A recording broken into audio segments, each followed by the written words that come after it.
Have you noticed a common theme with my props I really like to make? Well, yeah, it's swords, and I want to make another one today. And make it 10 times more difficult and add LEDs to it.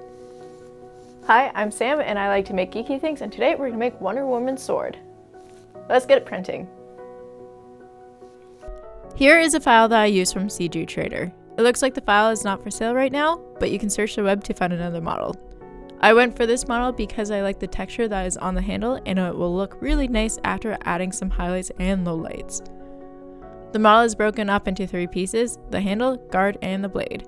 This makes it easier for printing and modifications to add LEDs, cause you know I like making things more difficult for myself.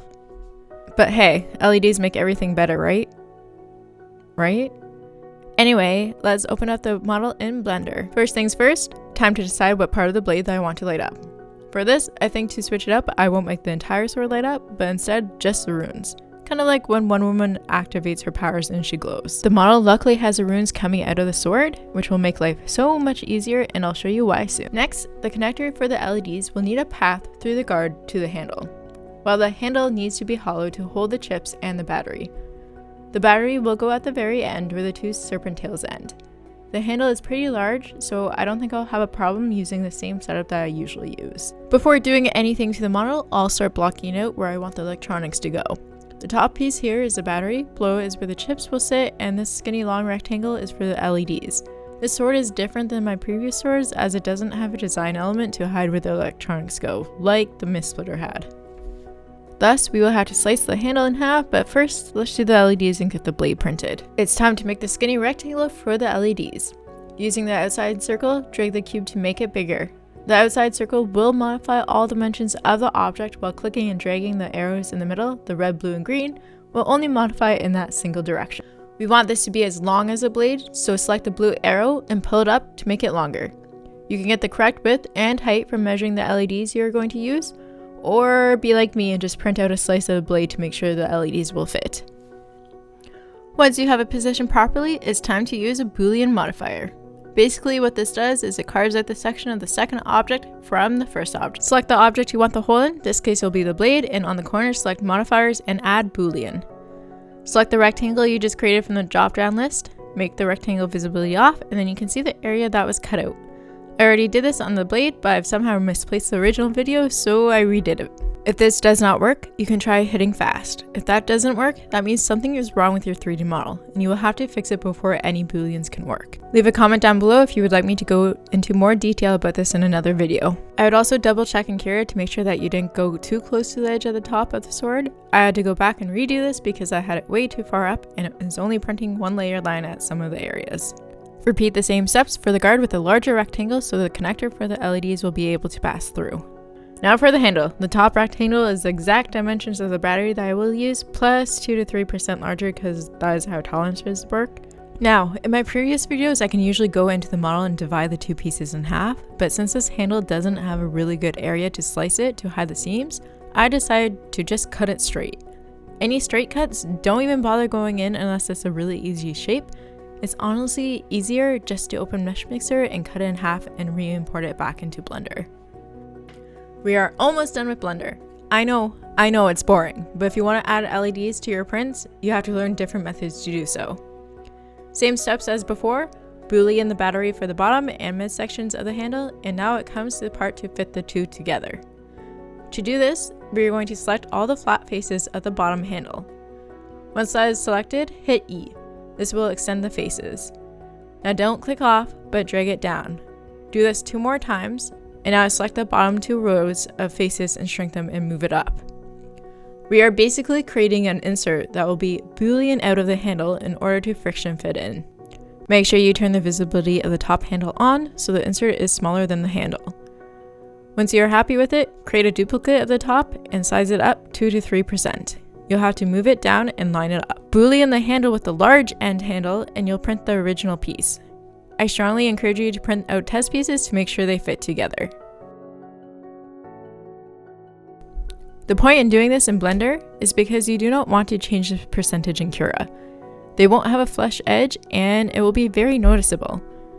I'm also sure there is another way you can do this with the Boolean tool, but for some reason I have had way more success doing this this way. And now you can see the insert that the bottom of the handle will slide into. Now that the model is done and all the pieces have been tested, it is finally time to start printing and assembling.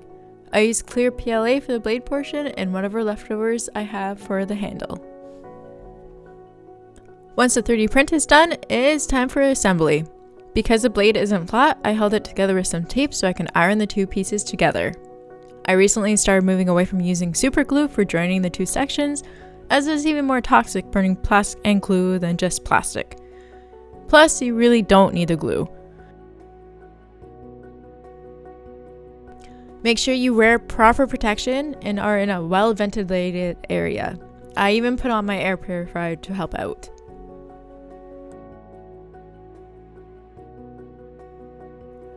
If I have any large gaps or sections that need more filament, I use my 3D pen. I like using my pen as the filament comes out pretty much melted, and it's much easier to get it flat than to melt it with the soldering iron. If you don't have a pen, then that's totally okay. The soldering iron will work just fine.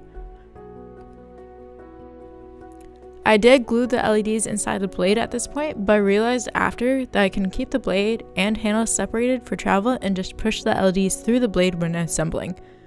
Because my section that I hollowed out just fits my LEDs, they are snug and they won't come loose unless I pull them out myself. The handle and guard were put together in the same way. I kept the blade and guard in two pieces so it was easier to paint and finish. And now comes for the fun part. Well, not really in my books.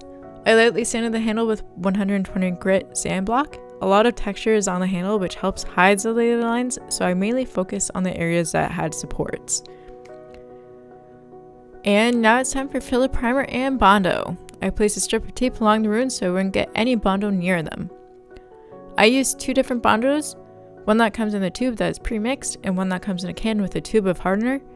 The can stuff is definitely a lot harder to sand and is perfect to use on flatter prints as it holds up better to the hand sander. The stuff in the tube is way easier to sand and perfect for smaller areas. This was my first time using the can stuff. If I had known this sooner, I would definitely use a tube, as it was difficult to get out of the crevice of the blade. I went back and forth between sanding, filler primer, and Bondo when it was needed to get the blade all smooth. For the electronics, I am using the same microcontroller setup I usually do. If you want more information on what pieces I use and how to put it together, you can check out this video. The only soldering that I have to do is extending the wires on the LEDs so that it will reach the controllers through the guard and the handle.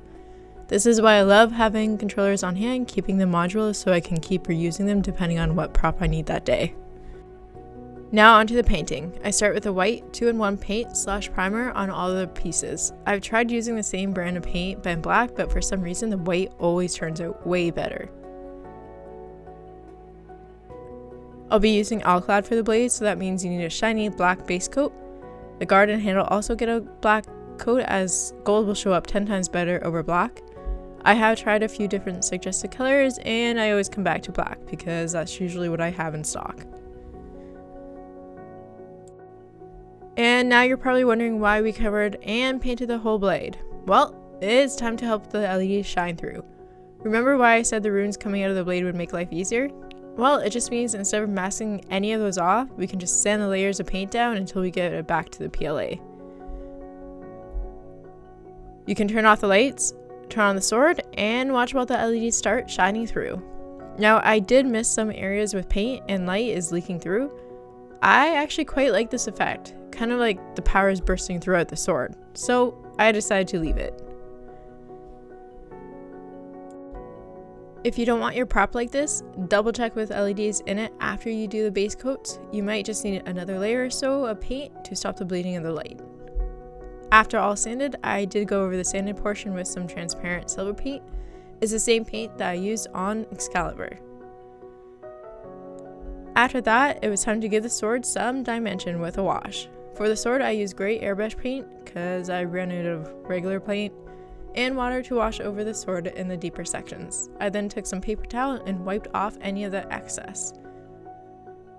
If you notice any paint still left behind, you can dip the paper towel in water and gently rub it off. Just not too much because you can take off the original layer of paint. I proceeded to do the same with the guard and handle, but I wanted to be a little darker. I used black paint and used very little water and dabbed off the excess. Test your paints with different colors and different levels of water to see what you really like doing. For me, if I know I'm really going to grunge up the prop and add a lot of texture, I'll go with a base coat that is 1 or 2 shades lighter, as the wash will make the original paint darker. You can also leave the wash on for a different amount of time to get different effects. It's all about experimenting and finding what works for you. No one way is correct.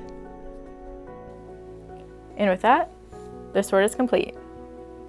Leave a comment down below what you want me to 3D print next time, and get ready for some Genshin Impact props. Let's start the montage.